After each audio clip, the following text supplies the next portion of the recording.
चयन किया। मैंने सोचा कि अगर राणा प्रताप पर नहीं लिख सकते अजय अंजाम तो चेतक पर लिख लो। मैंने चेतक पर कोशिश की, आपके समक्ष रखता हूं। शुरुआत यहां से करता हूं कि भारतवर्ष के अन्य युद्ध और हल्दी घाटी का युद्ध किस मायने में थोड़ा सा अलग था। निवेदित करता हूं, सुनना। मुगलिया काल में जलालुद्दीन अकबर के गाल पर कमाल के चांटे सा पड़ा था युद्ध। राजा मेवाड़ के प्रताप महाराणा उनके माथे पर सोने के मुकुट सा जड़ा था युद्ध। हल्दी की घाटी में वीर परपाटी में मेवाड़ की माटी में मौत सा अड़ा था युद्ध। दूजे युद्ध घोड़े पर बैठ लड़े शेर, अन्य युद्ध घोड़े पर बैठ लड़े शेर। वहां शेर पर सवार होकर शेर ने लड़ा था, शेर ने लड़ा था युद्ध, शेर ने लड़ा था युद्ध। भारत की माटी का बंधन अनेक बार चंदन समान इसे मस्तक लगाता हूँ। वीर रजपूतों की वसुंधरा वो वीर भूमि, रंगीले राजस्थान को मस्तक झुकाता हूँ। चेतक के सवार महाराणा प्रताप उन्हें श्रद्धा की शौर्य शब्द समिधा चढ़ाता हूँ। तालियों की गूंज से हौसला बढ़ा दो आप चेतक की कापों की। बहुत अच्छा, तालियों की गूंज, वाह चेतक की कापों। कविता निवेदित करता हूं उस बड़े हिंदुआ सूरज, उस सनातन योद्धा महाराणा प्रताप की एक गाथा आपके सामने रखता हूं, सुनिएगा। स्वागत स्वागत। पानी है बनास का, इस पानी से तुम तन मन धो लो। बनास जानते हैं जो विद्वान लोग हैं, राजस्थान की एक नदी है, मेवाड़ के पास बहती है। उसका पानी पीकर ही राणा प्रताप की रचनाओं में वो तेजाब फैला था कि उन्होंने एक बार नहीं 6 बार हल्दी घाटी के युद्ध से लेके दिवेर की घाटी तक 6 बार अकबर को पटक के मारा था। उस नदी को प्रणाम करता हूं, कविता शुरू करता हूं। स्वागत स्वागत। पानी है बनास का, इस पानी से तुम तन मन धो लो। इस बहादुरी की धरती में तुम पौरुष की फसलें बोलो। तुम वीर पुत्र हो वीरों के, वीरों जैसे निर्भय डोलो। बस एक धर्म है देशभक्ति, तुम इसके अनुयायी हो लो। है प्यार अगर इस धरती से तो फिर दोनों बाजू खोलो। राणा चेतक के साथ साथ भारत माता की जय बोलो। कौन थे महाराणा प्रताप? जो सूरज के आगे चलता। बड़े कवि भारतवर्ष के बैठे हुए, मैं आशीर्वाद चाहता हूं, भाषा बढ़ के उनका आशीष मिले। जो सूरज के आगे चलता वो उस रथ का हकवैया था। जो नाव डूबती जाती थी वो उसका प्रबल खेवैया था। उस नर नाहर ने मातृभूमि का पूरा कर्ज उतारा था। राणा प्रताप मेवाड़ गगन पर चमका एक सितारा था। ये उदय सिंह राणा का सुत बचपन से ही अभिमानी था। आकाशी विद्युत सा चंचल यह चक्रवात तूफानी था। जो जन्म लिया अंजनी कोख से वीर व्रती हनुमंता ने, वैसे ही सिंह जना था ये श्री बाई जी जयवंता ने। वैसे ही सिंह श्री बाई जी जयवंता ने। क्या खासियतें थी उस चरित्र की। ऐसे ही सिंह जना था ये श्री बाई जी जयवंता ने। नेत्रों में प्रबल प्रभंजन था, माथे पर सूर्य चमकता था। अंतस की आभा से मानो पूरा ही पिंड दमकता था। जो बाल भास्कर भोर प्रहर से प्रतिक्षण बढ़ता जाता है, वैसे ही ये मेवाड़ राज्य का सूरज चढ़ता जाता है। जैसे जैसे भुजदंडों की मछलियां अकलती जाती थी, वैसे वैसे मेवाड़ भूमि की चिंता बढ़ती जाती थी। घाघा की फूटन और मुगल के रोज आक्रमण होते थे चंद विभीषण जो खुद ही गद्दारी का विष ढोते थे। ये एक समय की साजिश थी, ये एक काल की साजिश थी। इस साजिश के साक्षी हो लो राणा चेतक के साथ साथ भारत माता की। हल्दी घाटी के युद्ध का एक छोटा सा दृश्य आपके सामने रखता हूँ। अगर ये लग जाए कि पहली बार हिंदी भवन में आए कवि ने अपने शब्दों के माध्यम से दृश्य समुपस्थित कर दिया, तो जरा मेरे साथ दे देना, निवेदित करता हूँ। मुगलों के राजा अकबर ने षड्यंत्र रचा, आघाती था, लेकिन प्रताप का तेवर भी तेजाबी था, प्रतिघाती था। अकबर ने राजा मान सिंह को सेनापति बनवाया था। रजपूती सेना के खिलाफ रजपूतों को भड़काया था। रण क्षेत्र बनी हल्दी घाटी, चतुरंग शत्रु अड़ी हुई, उसके विरुद्ध थी राणा की बलिदानी सेना खड़ी हुई। इस बीच युद्ध के शंख बजे, रणढोल बजे, मृदंग बजे, घड़ियाल बजे, गनगन गनन, जो झारू युद्धक जंग बजे, तलवार बजी, तलवार बजे, बंदूकों की शहनाई संग, तोपों के मुखर से तार बजे, दो धारी बाजी खंड खंड, छुरियां झम झम झम छाप बजी, झंझन जनाब चंचल हास, दुश्मन की गर्दन नाप बजी, धनुषों की डोरी धन धन और तीर बोलते सन सन।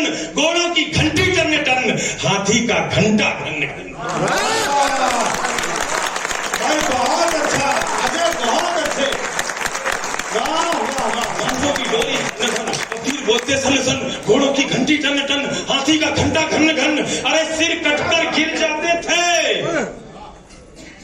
जयमल और कल्ला राठौर, जिन लोगों ने राजस्थान का इतिहास पढ़ा, विनीत चौहान भैया बैठे अलवर से आते हैं, बड़े आशीर्वाद दिए उन्होंने इस कविता पर। निवेदित करता हूं, सिर कटकर गिर जाते थे पर लोथे ही अड़ती रहती थी, और कहीं विलक धंसे होकर बस बाजू लड़ती रहती थी। और कहीं विलक धंसे होकर बस बाजू लड़ती रहती थी। समर्थन तो अब करना। अरे जिसको भगोड़ देता चेतक उसका बख्तर कट जाता था, जिसको भाला घुस जाता था गुब्बारे सब फट जाता था। वो नीले घोड़े का सवार तूफान दिखाई देता था, जिस ओर निकल जाता चेतक शमशान दिखाई देता। भाई वाह, अजय बहुत अच्छे। जिस ओर निकल जाता चेतक, जिस ओर वो नीले घोड़े का सवार तूफान दिखाई देता था, जिस ओर निकल जाता चेतक शमशान दिखाई देता था। चेतक को बुला रहा हूं हिंदी भवन में, मैं पहली बार आया हूं तो चेतक भी आएगा। अगर लगे कि उसकी टापे गूंज रही है हिंदी भवन में तो तालियों से ताल मिला देना। वो नीले घोड़े का सवार तूफान दिखाई देता था, जिस ओर निकल जाता चेतक शमशान दिखाई देता था। टप टप टपाक टप टप टपाक टप टप टपाक टप टप टपाक टप टप टपाक टप टप टपाक टप टप टपाक पंजाब सुनाई देती थी। चेतक दिखता थोड़ी ना था, बस टाप सुनाई देती थी। क्या पंक्ति है, क्या पंक्ति है। संदीप भैया पंक्ति का आनंद देख लिया। चेतक दिखता थोड़े ही था, बस टाप दिखाई देती थी। वाह वाह वाह। दिखता थोड़ी ना था, बस टाप सुनाई देती थी। उस नीले घोड़े का कौतुक, उस नीले घोड़े का कौतुक देखो, अपनी आंखें खोलो। राणा चेतक के साथ साथ भारत माता की कविता का सबसे तेजाबी बंदा आपके सामने निवेदित करता हूं। मैं पूरे हौसले के साथ पढ़ता हूं। अगर युवा दोस्तों ने साथ दे दिया तो मुझे लगेगा मैंने पूरे सच्चाई के साथ और पूरी ईमानदारी के साथ गीत पढ़ लिया। निवेदित करता हूं। मुगलों के राजा अकबर ने षड्यंत्र, भैरव बन गया त्रिशूल, युद्ध का दृश्य सामने रख रहा हूं। भैरव बन गया त्रिशूल और दोधारी चंडा बन बैठी। फिर रक्त बीज बन गए मुगल, बर्छी चामुंडा बन बैठी। बैरी को तक्षक थे प्रताप, फुंकार बन गया था चेतक। थी सूखी घास मुगल सेना, अंगार बन गया था चेतक। थी सूखी घास मुगल सेना, अंगार बन गया था चेतक। गलत जगह तालियां बजा दी दोस्तों, हिम्मत की लाइन अब पढ़ता हूं। अंगार बन गया था चेतक। अरे मुगलों की अभिमानी घुड़की पल में पुकार हो जाती थी। मुगलों की अभिमानी घुड़की पल में पुकार हो जाती थी। जब तक वो अल्लाह कहते थे तलवार पार। बैरी के सर पर था चेतक, निवेदित करता हूं सुनिएगा। बैरी के सर पर था चेतक, हाथी के ऊपर था चेतक। चेतक की गतिविधियां देखिए। बैरी के सर पर था चेतक, हाथी के ऊपर था चेतक। सर बता रहे हैं सुल्तान खां के साथ यही घटना हुई थी। एक तलवार मारी, सिर्फ प्राण के साथ पूरा शरीर काटकर घोड़े को दो हिस्सों में बांटते हुए दो अलग अलग हिस्सों में गिरे थे। उस महान महाराणा प्रताप के वंश के हम लोग तब अमृत महोत्सव मनाते हुए दिखाई थे। मुगलों की अभिमानी घुड़की पल में पुकार हो जाती थी। जब तक वो अल्लाह कहते थे तलवार पार हो जाती थी। बैरी के सर पर था चेतक, हाथी के ऊपर था चेतक, आंखों के आगे था चेतक, छाती के भीतर था चेतक। छल में चेतक, बल में चेतक, थल में चेतक, जल में चेतक। लोहू की नदियां बहती थी, नदियां की कलकल में चेतक। पानी पर चेतक दौड़ रहा, चेतक चलता अंगारों में। वाणी पर चेतक डोल रहा, चेतक घुस गया विचारों में। चेतक घुस गया विचारों में। अरे राणा पर होता वार अगर, विद्वान लोग बैठे हैं, कविता पूरी कमाल कर रहे हो। वाह वाह वाह। डेढ़ पंक्ति पढ़ता हूं, आधी आंख से सुनने का मन लेकर के जाना चाहता हूं। औरैया, राणा पर होता वार अगर तो तुरंत झुका ही देता था। राणा पर होता वार अगर, हमारा प्यारा चेतक, राणा पर होता वार अगर तो तुरंत झुका ही देता था। यदि यहां डूब जाता चेतक तो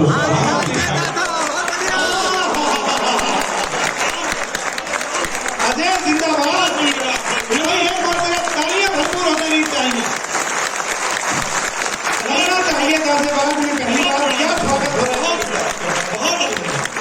राणा पर होता वार तो तुरंत झुकाई देता था। यदि यहां डूब जाता चेतक तो वहां दिखाई देता था मेवाड़ विजय के रास्ते में खुद का तन रोड़ा बना दिया। मेवाड़ विजय के रास्ते में खुद का तन रोड़ा बना दिया। चेतक योद्धा बन गया और मुगलों को घोड़ा बना दिया।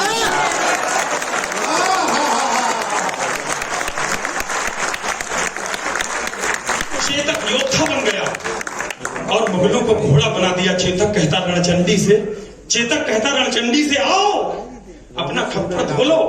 राणा चेतक के साथ साथ भारत माता की बाग मुक्त नीली आंधी मर्जी से पांव उठाता था। राणा के एक इशारे पर चेतक फौरन मुड़ जाता था। बैरी सेना के सागर में चेतक तैराकी करता था। जाते जाते मुड़ जाता था। बेहद चालाकी करता था। जिसके सीने पर चेतक की तगड़ी टापे पड़ जाती थी उसकी छाती में भाले सी दोनों टांगे गड़ जाती थी। तभी अचानक मान सिंह हाथी असवार नजर आया। राणा के संग चेतक की भी आंखों में खून उतर आया। राणा कोई कौतुक करते इससे पहले वह घूम गया। अगली टांगों का प्रबल वार हाथी का मस्तक चूम गया। आघात अश्रु का भारी था। सहकर हाथी लड़खड़ा उठा। इतने में राणा का भाला विद्युत जैसा गड़गड़ा उठा। गद्दार ठहर जा, पूर्ण हुए सब पाप तुम्हारे लगते हैं। तू भूल गया रणकौशल में हम पाप तुम्हारे लगते हैं।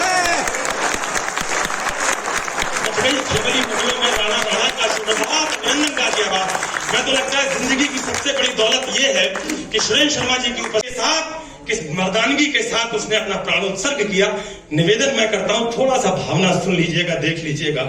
आंखों में अगर अश्रु मचल करके निकल पड़े तो मुझे दान कर दीजिएगा। मैं मान लूंगा कि मेरी कविता के नीचे आपने हस्ताक्षर कर दिए हैं। मैं निवेदित करता हूं, सुनिएगा। स्वागत। राणा के प्रबल प्रहारों का न तोड़ दिखाई देता था, न हल्दी घाटी में चेतक का जोड़ दिखाई देता था। संख्या बल में अकबर का दल राणा के दल से भारी था। हजारों घाव लगे थे पर राणा का हमला जारी था। घिर गया श्रगालों में नाहर। राणा को संकट पूछ गया पर एक लिंग का हठीपूत दो धारी लेकर जूझ गया। इतने में झाला आ पहुंचे। झाला मन्ना, झाला मान सिंह, बहुत से लोगों ने नाम पढ़ा होगा। इतने में झाला आ पहुंचे।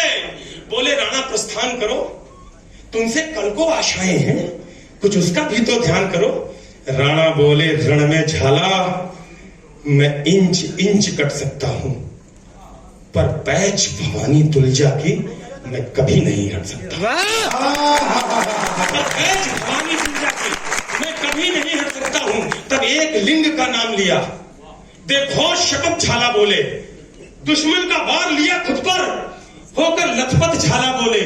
इनको मैं धूल चटा दूंगा, देखो तुम कल के मंगल को। झाला ने कसम दिलाई तो राणा चल निकले जंगल। बढ़ते बढ़ते राणा मग में 21 गज का नाला आया। चेतक का तन था लस्त पस्त, लेकिन जैसे ज्वाला आया अपनी पूरी ताकत समेत चेतक फल्लांग लगा बैठा। राणा की रक्षा करने को अंतिम शैया।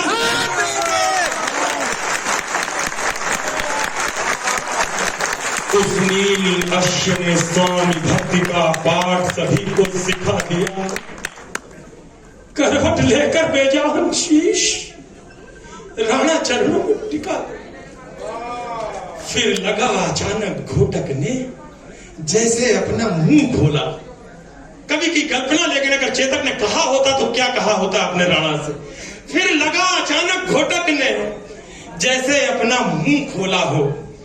चलते चलते जैसे शहीद चेतक ने बस ये बोला हो, मालिक मालिक मालिक मेवाड़ घराने का मैं कर्ज चुका कर जाता हूं। माथा सहलाकर विदा करो, मैं फर्ज निभा कर जाता हूं।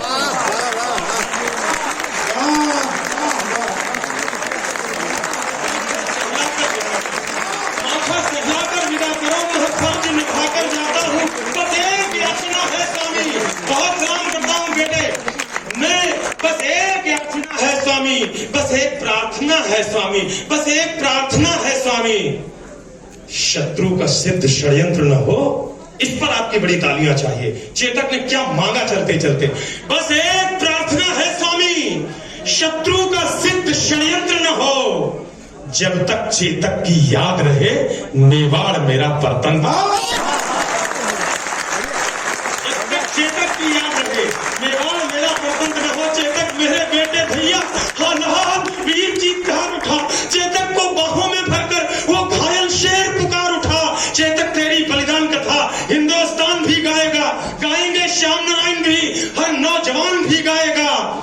चेतक तेरी सौगंध मुझे, राणा का जवाब चेतक को, चेतक तेरी सौगंध मुझे दुश्मन का नाम नहीं होगा, जब तक ये राणा जिंदा है मेवाड़ गुलाम नहीं होगा।